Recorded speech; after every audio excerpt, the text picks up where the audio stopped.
My name is Ben Maslan. I'm a managing director with RCLCO Fund Advisors. We're an investment consultancy exclusively focused on the real estate sector. Our clients are primarily large state-funded institutions, so pension plans and sovereign wealth funds, and also endowments. Today I'll be speaking about the everyone's favorite property type, which is the office sector, and not only the declines in demand that we are experiencing there, but also the nuances in terms of the differentiation and performance. So within the office sector, it's no surprise that there are aggregate declines in demand and increases in uncertainty, especially coming out of the pandemic, and where the work from home policies finally land, and how many days people will be in the office versus out of the office, and whether companies will permanently adopt a hybrid model. The truth is, in the United States, is that we have too much office.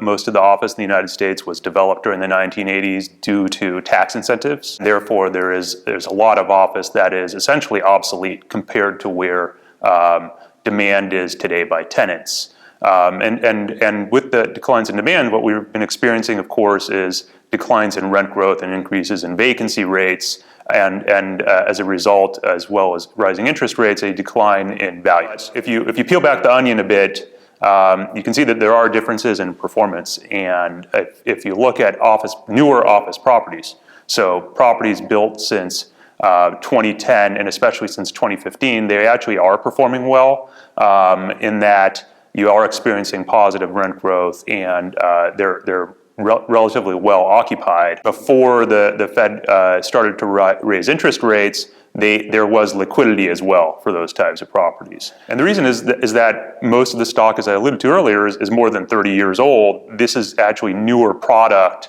that is catering to what tenants demand today. And so the net effect is that since we are experiencing an aggregate decline in demand, but the newer properties are doing well, it's essentially cannibalizing the demand for older properties and what they used to offer.